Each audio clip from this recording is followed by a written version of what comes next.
Hi everybody, Rick is here again with Musicians Edition, and we are on page 19 today in the book.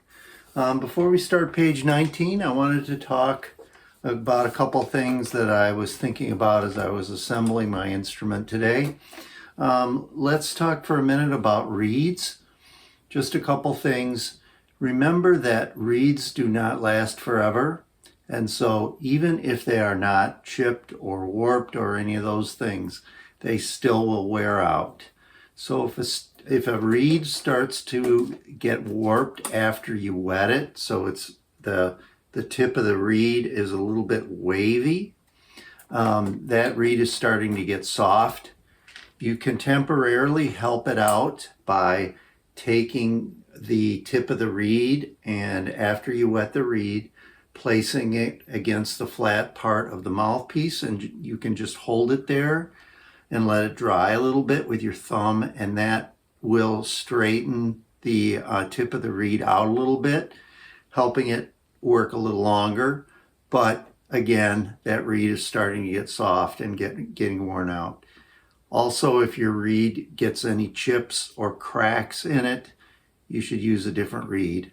Another thing that can happen to reeds and or mouthpieces is that they can start to get mold.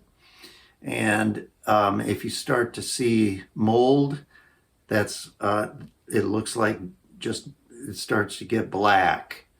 Then you need to change the reed, wash the mouthpiece. Remember, a mouthpiece can be put completely in the sink, completely covered with water. And you can let it soak in there with warm water and soap, and then you can scrub it out with a brush, like a toothbrush works really well. And it's really a good idea to do that, especially as we get into the winter months and there are more germs around. So keep your mouthpiece clean, change your reeds. You should be using probably a strength number 2 reed or medium soft. Some reeds come not numbered, but medium, soft, hard.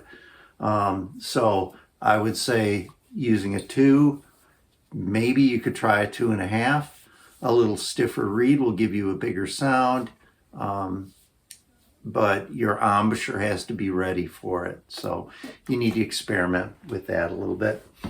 All right, at the top of page 19, there are some new concepts. The first one is an accent, which is a sideways V, and it means to start the note a little bit louder or put a little emphasis on the beginning of the note. Doesn't mean to play the entire note louder, just means the beginning of the note a little bit stronger. First and second endings, exactly what it says. Play the first ending the first time, and then there would be a repeat at the end of that. Go back to wherever the repeated section is. If there is no repeat facing the music, then you go back to the beginning. And then when you get through the music and you get to the first ending the second time, skip over it, play the second ending instead. So first ending first time, second ending second time. And then a 1 measure repeat sign is that sideways slash with the 2 dots. Means repeat the previous measure. And you repeat that previous measure 1 time. All right, with that in mind, number 80, the Mexican hat dance, uses first and second endings. So if you look at the first ending and there's a 1, there's a little bracket over the top of those last 2 measures, not the last 2, but the 2 measures within the first ending. And then there's a repeat sign. So you would go back to the beginning. You would play up until the first ending the second time, but then you would skip those 2 measures and go to ending number 2. All right, here we go with number 80, Mexican hat dance. Starts in C. Pay attention to the dynamics, louds and softs. Here we go. 1, 2, 3.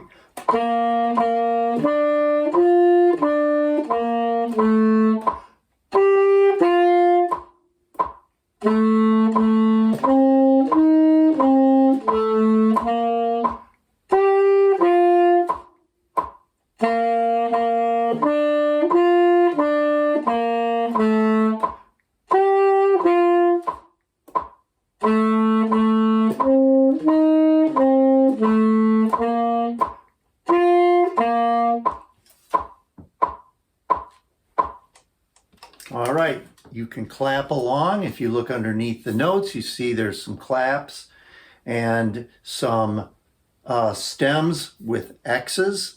So that indicates where to clap. So you clap on beat 1 in the first measure, clap beat 1 in the second measure, 1 and 3 in the third measure, and so on.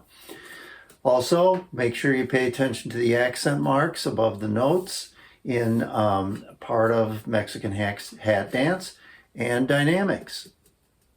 Next we go to Frère Jacques, which is number 81, and that one is around. So I will play all the way through one time, and you can play along with me, and then you can play it as a round, where when I get to number 2, you can start playing at number 1, and it should sound nice together. So let me slow this down a little bit.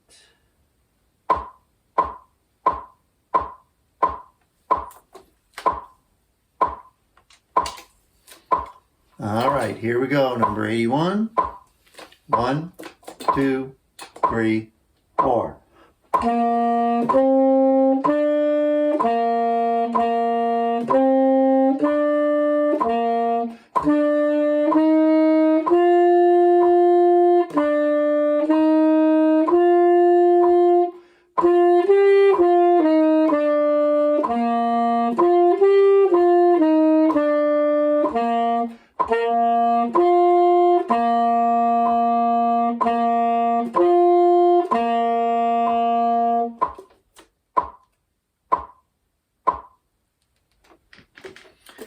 One measure repeats. So if you look at measure 2, there's a 1 measure repeat.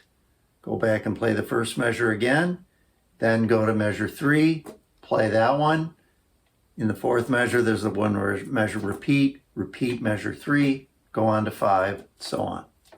All right. 82 is called Morning Mood. And make sure you pay attention to dynamics, slurs. Make sure you're tonguing at the beginning of each slur, but not tonguing the rest of the note within that slur. And this one has 3 beats in a measure, starting on G. Here we go. 1, 2, 3.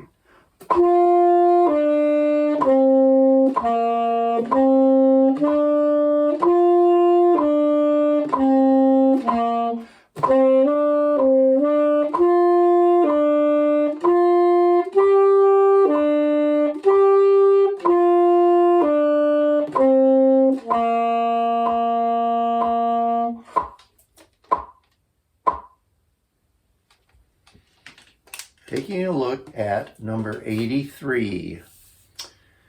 First of all, pay attention to the key signature. There is a B flat in the key signature, meaning all B's would be flat. If you look at the music, you won't see any B's. So you might be wondering, why do they put the B flat there if there aren't any B's to play? Well, if you look at this, it's called Ming Court, and it says it's a Chinese folk song. All right. So this is a song that was not just written for this book, but it is a folk song from China. So the melody written here doesn't have any B's in it, but if there was accompaniment or more to the melody or more to the song, there may be some B's. So a key signature indicates the key that it's in. In this case, we won't get into how to figure this out right now or anything, but this is in the key of F. And so that's indicated that it's in the key of F. So if there were more music, and there could be if it was expanded or if it was arranged for different instruments to play together, that it is in the key of F, and there could be some B's in there. So that's kind of a short explanation for that. Sometimes you will see that. All right, let's talk about counting a little bit. This has 2 beats in a measure. First measure, 1 and 2 and, all 8th notes. Second measure, 1, 2. So remember when you're counting 2, 4, there will only be 2 beats in a measure. Here we go with 83, Ming chord. 1, 2, ready, play.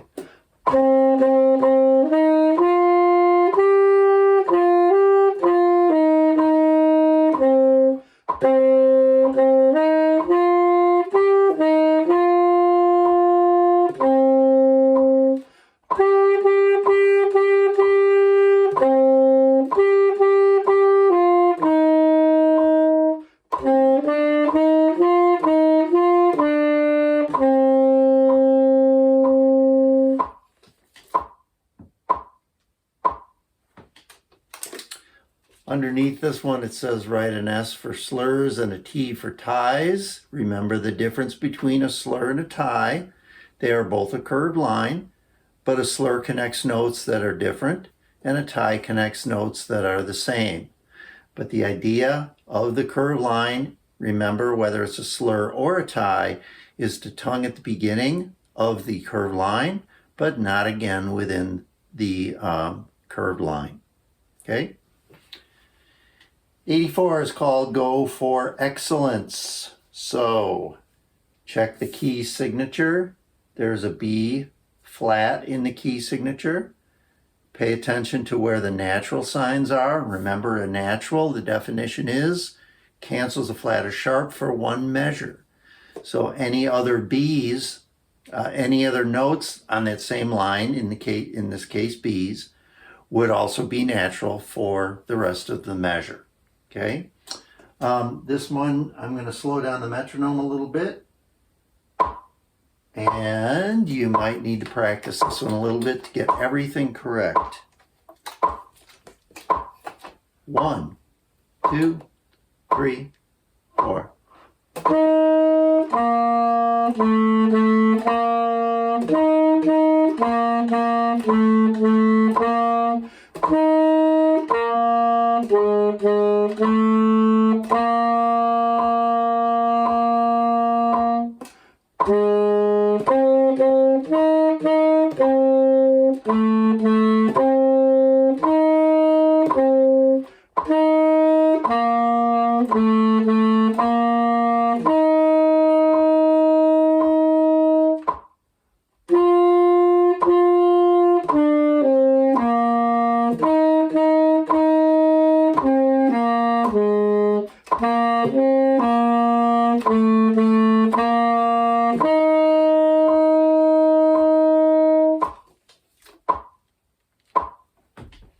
All right, and if you're having trouble matching me on that one, pay attention to the B's.